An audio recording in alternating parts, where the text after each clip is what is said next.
नमस्कार दोस्तों, स्वागत है आप सबका बॉन्डेड टेल्स के एक और धमाकेदार एपिसोड में। और अब बिना किसी देरी के एक क्विक रिकैप की तरफ बढ़ते हैं।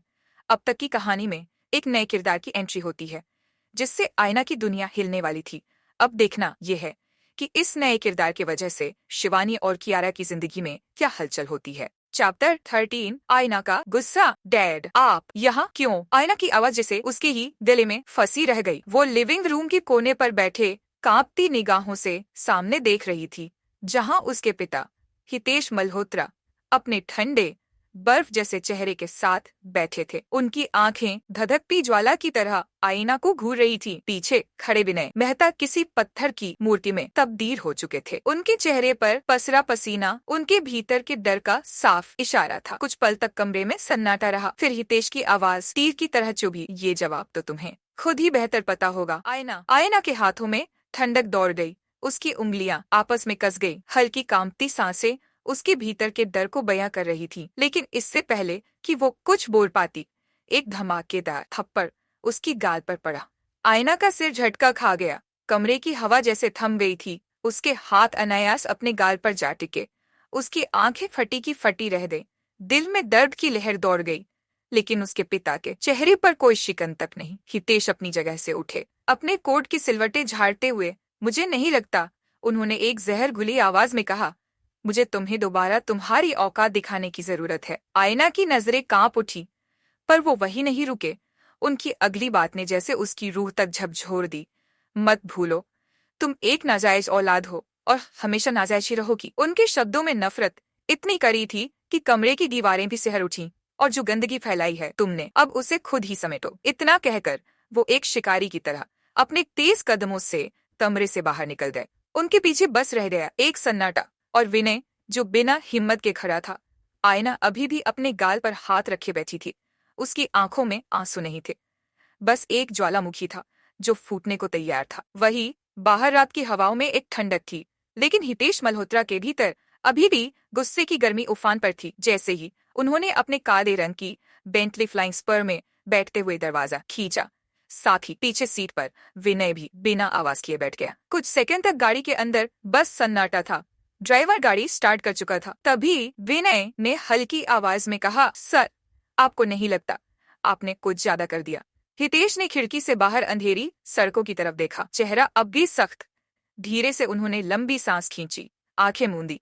तुम्हें जो कहना है विनय, सीधा कहो। विनय के माथे पर पसीना छलक आया, पर आज वो कुछ सोचकर ही बोला था। वो थोड़ा झुककर बोला, सर, बस एक बात समझ नहीं आती। आयना मैडम को देखिए, आपके बाकी दोनों बेटों से कहीं ज्यादा तेज, होशियार, स्ट्रेटेजिक।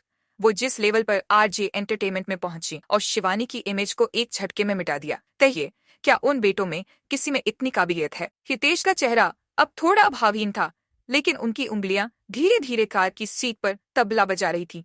विनय ने थोड़ा और आगे बढ़ते हुए कहा, और इस वक्त इस पीक पॉइंट पर अगर आप आयना मैडम को डाउन कर देंगे तो कंपनी को तगड़ा झटका लगेगा। शिवानी अब शायद ही वापसी कर पाए, लेकिन आयना का ब्रेक डाउन हमें ही भारी पड़ेगा, सर। गाड़ी की अंदरूनी रोशनी में हितेश के चेहरे पर छाया खेल रही थी।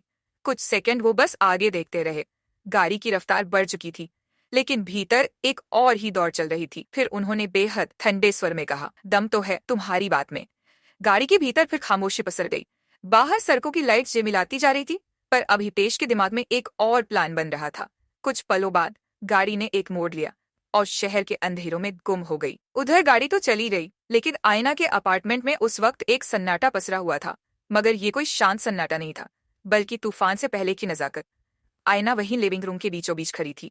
उसके चेहरे पर अब भी ताजा पड़ा थप्पड़ का निशान सुर्ख था, लेकिन उससे भी ज्यादा सुर्ख थी उसकी आंखें। आंखों में आंसू नहीं, बल्कि कोई आग धक रही थी। उसके दिमाग में सिर्फ एक ही शब्द हथौड़े की तरह बज रहा था, नाजायज। वो शब्द जो उसे आज तक चुपके से चुभता रहा, जिससे वो हमेशा बचना चाहती थी, जिसे सुनने से पहले वो खुद को रोक लेती थी। आज वही शब्द उसके सामने उसके अपने पिता ने ठोक दिया था। अचानक जैसे उसका सारा बदन कांप उठा। वो अपने सिर को दोनों हाथों से पकड़कर घुटनों के बल जमीन पर गिर पड़ी।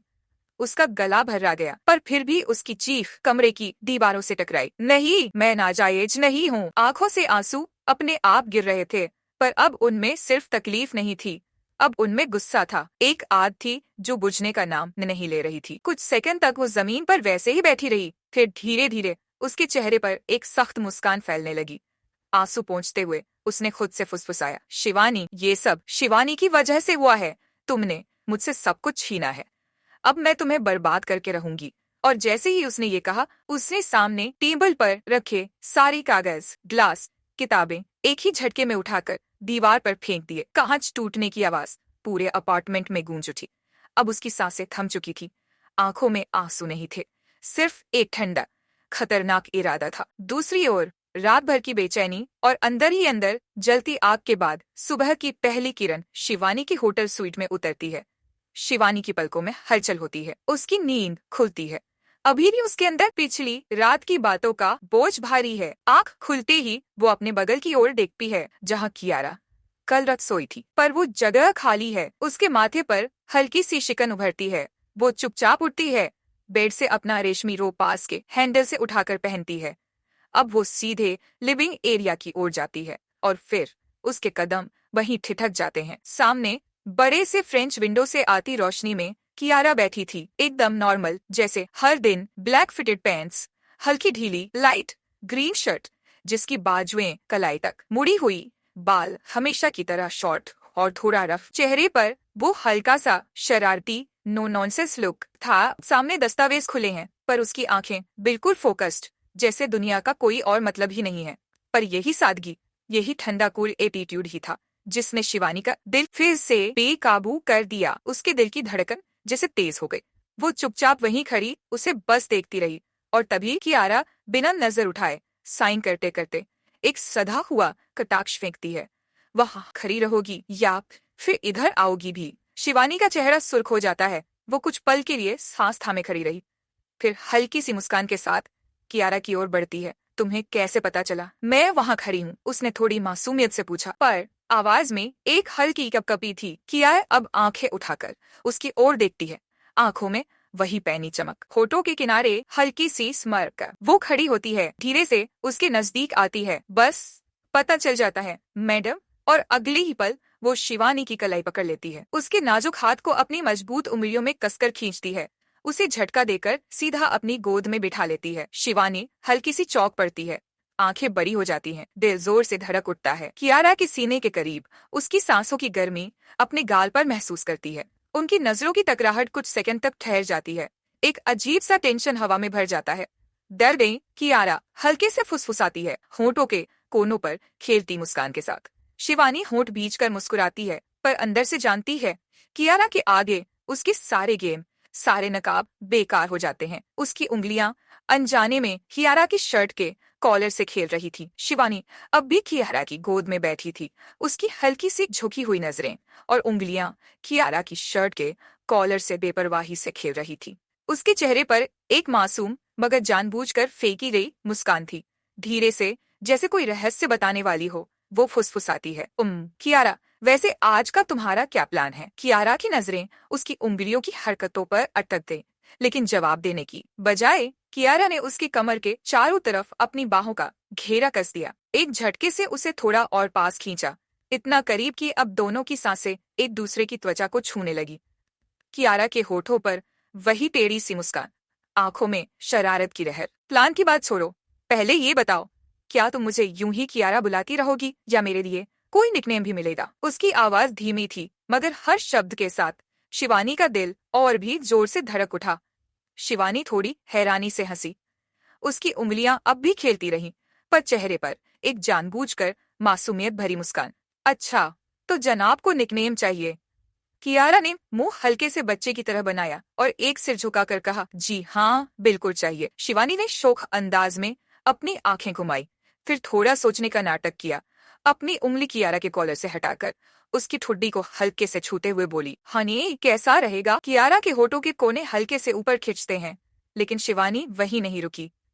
एक कदम और आगे बढ़ते हुए उसने अपनी उंगली से कियारा की ठुड्डी को ऊपर किया, आंखों में झांकते हुए धीमे स्वर में फुसफुसाई, या फिर हबी, कैसा रहेगा? कियारा का चेहरा जैसे खिल गया, उसकी मुस्कान अब और गहरी हो गई, आंखों में वही शिकारी सी चमक। बिना एक पल गवाए उसने देखा। उसने फिर से शिवानी की कमर को कस लिया, उसे इतना करीब खींच लिया कि अब उनके चेहरे के बीच मुश्किल से एक सांस भर की दूरी थी। दोनों ही बेहतरीन हैं, कियारा ने धीमे से कहा, उसके शब्दों में एक वादा, एक ताजा गर्माहट। उसके होंठ अब धीरे धीरे शिवानी के होंठों के पास आ रहे थे। शिवानी की पलकों ने झपकना छोड़ दिया। उसके दिल की धड़कन अब उसके कानों में गूंज रही थी। वो बस एक पल का फासला था, सांसों के बीच की दूरी खत्म होने वाली थी। तभी ट्रेन ट्रेन फोन की कर्कश रिंग ने जैसे उस पल को चीर दिया। कियारा के होठ वहीं रुक गए। शिवानी की आंखें झुंझलाहट से हल्की बंद हो गईं। कियारा ने शिवानी की आंखों में गहराई से देखा, एक झुकी हुई मुस्कान, जैसे कह रही हो ये अधूरा रह गया अभी के लिए। उसने बेमन से फोन की ओर देखा, फिर वापस शिवानी के चेहरे पर। फोन की घंटी अब लगातार चीख रही थी, ट्रेन ट्रेन ट्रेन। शिवानी और कियारा दोनों की सांसें कुछ पल पहले तक एक दूसरे में उलझी थी, लेकिन अब उस घड़ी की टिक टिक में बस एक ही शोर था, फोन की रिंग। कियारा ने एक गहरी सांस ली, शिवानी के चेहरे को देखा। वहां हल्की खींच थी, आंखों में अधूरी चाहत, लेकिन रिंगटोन थमने का नाम नहीं ले रही थी। कौन है अब? कियारा ने हल्की गुस्से में बुदबुदाते हुए टेबल से फोन उठाया। स्क्रीन की लाइट फ्लैश कर रही थी और जैसे ही नजर फ्लैशिंग नेम पर गई, कियारा का चेहरा सख्त हो गया। शिवानी ने उसकी आंखों में वो अजीब सी गंभीरता देखी। कुछ तो था। कौन है? उसने फुसफुसाकर पूछा, लेकिन कियारा ने बिना कुछ कहे फोन उसकी तरफ बढ़ाया। शिवानी ने जैसे ही स्क्रीन पर नजर डाली, उसके चेहरे का रंग एक पल में उड़ गया। तो दोस्तों, चैप्टर 13 यही खत्म होता है। मजा आया? कैसी लगी ये चैप्टर? कमेंट्स में जरूर बताओ। और अगर कहानी धमाकेदार लगी हो तो लाइक बटन दबा दो। और हाँ, नेक्स्ट एपिसोड का इंतजार कितना है मुझे कमेंट्स में लिखकर बताओ। आपका छोटा सा सपोर्ट मुझे और भी थ्रिलिंग कहानियां बनाने के लिए मोटिवेट करता है। एक छोटी सी रिक्वेस्ट, अगर नए हो और अब तक चैनल सब्सक्राइब नहीं किया तो अभी के अभी कर लो, ताकि कोई भी थ्रिल, सस्पेंस और धमाका मिस ना हो। और अगर फैंटेसी, जीएल, रीइंकार्नेशन स्टोरी और मार्शल आर्ट्स वाली कहानियां पसंद हैं तो मेरी अगली कहानी Aarya's journey, a tale of magic and love जरूर चेक करो। लिंक मिलेगा वीडियो के एंड में। तो चलिए अगले एपिसोड में मिलते हैं एक और दर्दगेबाज ट्विस्ट के साथ। तब तक के लिए बाय बाय।